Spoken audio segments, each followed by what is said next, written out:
Guys, तो आज हम पढ़ेंगे क्लास 7 का हिस्ट्री सब्जेक्ट का चैप्टर 2 जिसका नाम है एमरजेंस ऑफ न्यू किंगडम। वैसे इस चैप्टर में कुछ खास दिया नहीं है, इसमें बस यही बताया गया कि कौन से किंगडम की कब स्थापना हुई थी, कौन सा किंगडम कैसे इस्टेब्लिश हुआ, कब हुआ, उसके ख़त्म कब हुआ, ये सब चीज़ें बताई गई है। ठीक है, तो आगे बढ़ते हैं।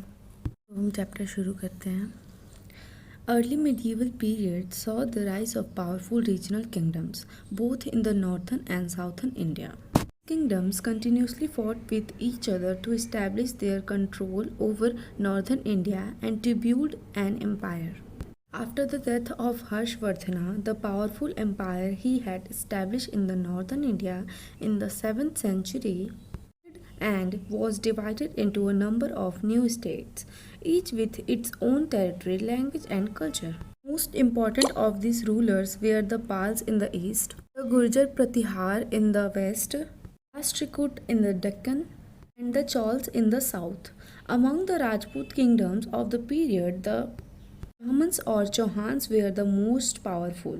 These religion kingdoms were involved in a continuous struggle for power. यहाँ पे हमें क्या बताया जा रहा है कि मिडिएवल पीरियड में यानी कि मध्ययुगीन काल में उत्तरी एवं दक्षिणी यानी कि नॉर्थन और साउथर्न दोनों किंगडम का उदय हुआ था। ठीक है, यानी कि उनका प्रारंभ हुआ था। नॉर्थन और साउथर्न जो किंगडम था वो क्या कर रहा था कि मतलब अपना नियंत्रण बनाने के लिए, ठीक है, अपना शासन चलाने के लिए एक दूसरे से ही लड़ाई कर रहे थे। ठीक है, उसके बाद क्या हुआ, जो हर्षवर्धना थे उनकी मृत्यु हो गई, यानी कि 17th सेंचुरी में उनकी मृत्यु के बाद क्या हुआ कि उत्तर भारत में यानी कि नॉर्दर्न इंडिया में जितने भी साम्राज्य स्थापित किए गए थे, ठीक है, जितने भी किंगडम स्थापित किए गए थे उन सब मतलब वो सब धीरे धीरे अब गायब होने लगे। क्योंकि बहुत सारे नए नए किंगडम्स का उत्पत्ति होने लगा। ठीक है, और वो विभाजित होने लगे एक दूसरे से। कारण क्या हुआ कि हर सब राज्यों की अलग अलग भाषा, कल्चर और उनका अलग अलग क्षेत्र बन गया। ठीक है, और उसमें कौन कौन से थे जो सबसे महत्वपूर्ण शासक थे, ठीक है, और जो सबसे शक्तिशाली भी थे वो कौन थे? वो पहले तो वो थे कि पाल थे, जो प्रतिहारस थे जो कि पश्चिम से थे। ईस्ट, वेस्ट, नॉर्थ, साउथ तीनों जगह से चारों जगह से कोई ना कोई था जो कि सबसे शक्तिशाली था, सबसे महत्वपूर्ण शासक था। ठीक है, जिसका राज्य चल रहा था तब के टाइम पे। उस टाइम क्या था, जो राजपूत होते थे उनके राज्य में चाहमान और चौहान ये दो तरह के लोग थे जो कि सबसे ज़्यादा शक्तिशाली थे। ठीक है, जो क्षेत्र था, जो राज्य था, ठीक है, जो स्टेट था उसको कंट्रोल करने के लिए, अपने कंट्रोल में लेने के लिए एक दूसरे से ही लड़ते थे। ठीक है, और ये संघर्ष काफ़ी टाइम तक चला। ठीक है, आगे बढ़ते हैं। हमारा टॉपिक है north India. Pratiharas. Gurjara Pratiharas were a branch of Gurjara tribe that came to India from Central Asia. They ruled over Avanti and parts of southern Rajasthan. The 8th century AD, the Gurjaras came into prominence when Nagabhatta I defeated the Arabs and prevented them from further advancing into the Indian subcontinent. The Pratihars ruled for 3 centuries. The invasion of Muhammad of Ghazni finally led to the fall of their kingdom. The Pratiharas were great patrons of art, craft, learning and sculpture. They built many temples and buildings. Gurjara Pratihara के बारे में बताया जा रहा है जो कि एक गुर्जर ट्राइब की ब्रांच थी। ठीक है, और वो इंडिया कहाँ से आई थी? वो मध्य एशिया से आई थी, यानी कि सेंट्रल एशिया से आई थी।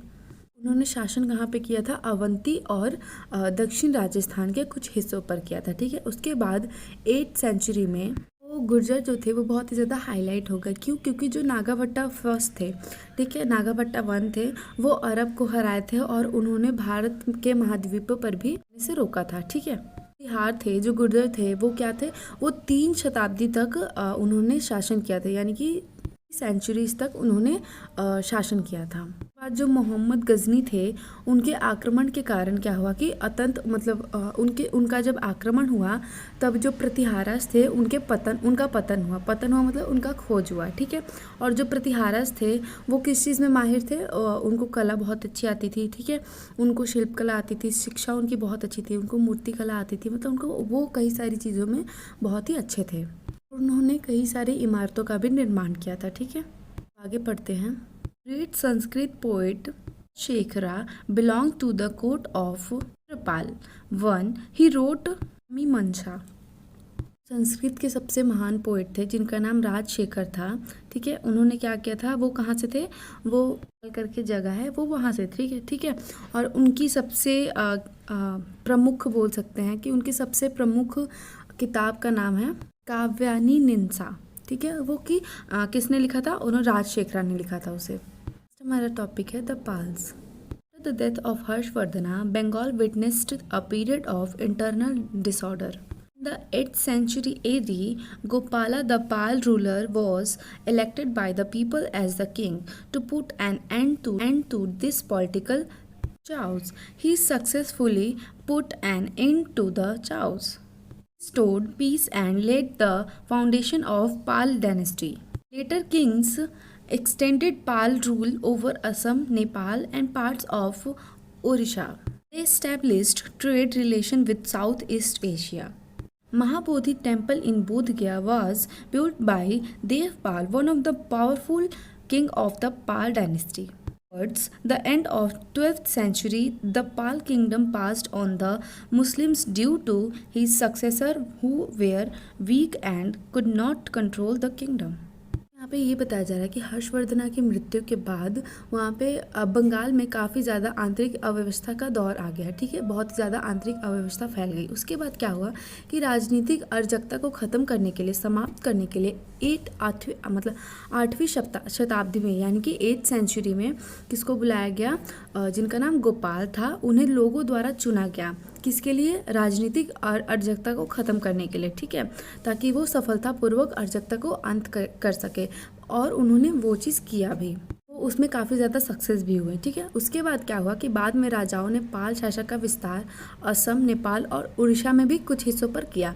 ठीक है, यानी कि वो अपने डायनेस्टी को धीरे धीरे फैला रहे थे। ठीक है, क्या किया कि उन्होंने दक्षिण एशिया के साथ व्यापार संबंधी स्थापित करना शुरू कर दिया। ठीक है, वो उनके साथ व्यापार करने लगे, यानी कि वो उनके साथ रिलेशन बैठाने लगे। ठीक है, और उन्हीं के साथ ट्रेड करते थे। कुछ भी काम सामान होता था जो भी ज़रूरत का, वो उधर से ही आता था। ठीक है, गया में महाबोधि मंदिर है जिसका निर्माण किसने किया था, उसको इस्टेब्लिश किया था पाल वंश के एक शक्तिशाली राजा ने जिनका नाम था देवपाल। ठीक है, बात क्या हुआ, 12th सेंचुरी में यानी कि 12वीं शताब्दी में पाल साम्राज्य अपने अधिकारियों के कारण मुसलमानों को पारित कर दिया। ठीक है, और उसके बाद क्या हुआ कि जितने भी कमज़ोर थे, ठीक है, और जो शासक नहीं कर सकते थे, रूल नहीं कर सकते थे और राज्य को नियंत्रित नहीं कर सकते थे, उन सबको हटा दिया गया, उनको उत्तराधिकारियों से हटा दिया गया। ठीक है, हमारा टॉपिक है द डेक्कन, द राष्ट्रकूट, कि 1750 से 1973 AD तक रहे। The Rashtrakuts were the ruler of the Deccan. They rose to prominence in 8th century AD under the Danti Varma, also known as Danti Durga. The founder of this dynasty, he came to power after defeating the Chalukyas of Badami. The Rashtrakuts were great warriors. Krishna I, Govinda III, Amoghavarsha and Indra III were some of these important rulers of the dynasty. They had continuous conflicts with the Chalukyas and the Palwas of Kanchipuram. They also fought with the Pratiharas and Pals over the control of Kannauj. Their royal capital was located at Malkhed in Gulbarga district in Karnataka. By the end of 10th century, the Rashtrakuta power began to decline. Rashtrakuts were great patrons of art and literature. Amoghavarsha I was a great scholar who composed Kaviraj Marga, a Kannada book on poetry. Krishna I built the famous Kailash Nath temple at Ellora. Temple in the Elephant Caves in Mumbai are also built by Rashtrakuta. The kingdom of Rashtrakuts was prosperous and maintained trade relations with foreign countries. They patronized Hinduism and also encouraged Jainism, Buddhism and Islam. They also allowed Muslim merchants to settle in their kingdom and preach their religion to build mosques.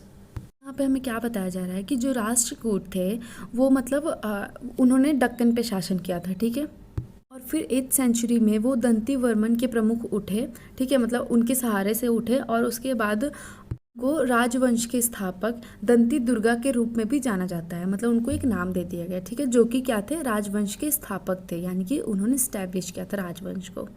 और फिर बदामी करके एक जगह है, वहाँ के चालुक्य को उन्होंने हराया और फिर वो सत्ता में आए, ठीक है, यानी कि उनका नाम होना शुरू हुआ। राष्ट्रकूट जो थे वो बहुत ही महान योद्धा थे, ठीक है, कृष्णा प्रथम, गोविंदा थर्ड एंड अमोघ वर्ष और इंद्र थर्ड वंश के कुछ महत्वपूर्ण शासक भी थे, ठीक है, जिन्होंने कांचीपुरम के चालुक्यों को और पालवस को हराया था, ठीक है। फिर क्या हुआ कि उन्होंने कनौज को लेकर के, उनके नियंत्रित को लेकर के उन्होंने फिर प्रतिहारों से भी लड़ाई की, ठीक है। उसकी राजधानी कर्नाटक के गुलबर्गा जिले में मरखेद में स्थित थी। और फिर 10वीं शताब्दी के अंत तक, यानी कि 10th सेंचुरी का जब समाप्ति हो रही थी, जब उसका अंत हो रहा था, जब उसकी एंडिंग चल रही थी, तो क्या हुआ कि जो राष्ट्रकूट थे वो, मतलब उनका जो शासन था वो डिक्लाइन होने लगा धीरे धीरे। राष्ट्रकूट थे वो किस चीज़ में बहुत अच्छे थे, वो आर्ट एंड लिटरेचर में बहुत ही ज़्यादा अच्छे थे, ठीक है। राजा अमोघ वर्षा ने बहुत ही बड़े विद्वान थे वो, और उन्होंने कविता लिखा था, ठीक है, जो कि कन्नाड़ा पुस्तक था। कविराज मार्ग की स्थापना थी, मतलब रचना थी। जो कृष्ण प्रथम थे उन्होंने किस चीज़ की स्थापना की थी, उन्होंने कैलाशनाथ मंदिर की स्थापना की थी। में एलिफेंटा केव्स है, ठीक है, उस गुफाओं में भी मंदिर राष्ट्रकूट द्वारा ही बनाई गई थी। उनका जो ट्रेड रिलेशन था वो किसके साथ था, वो फॉरेनर्स के साथ, यानी कि विदेशी लोगों के साथ था, ठीक है।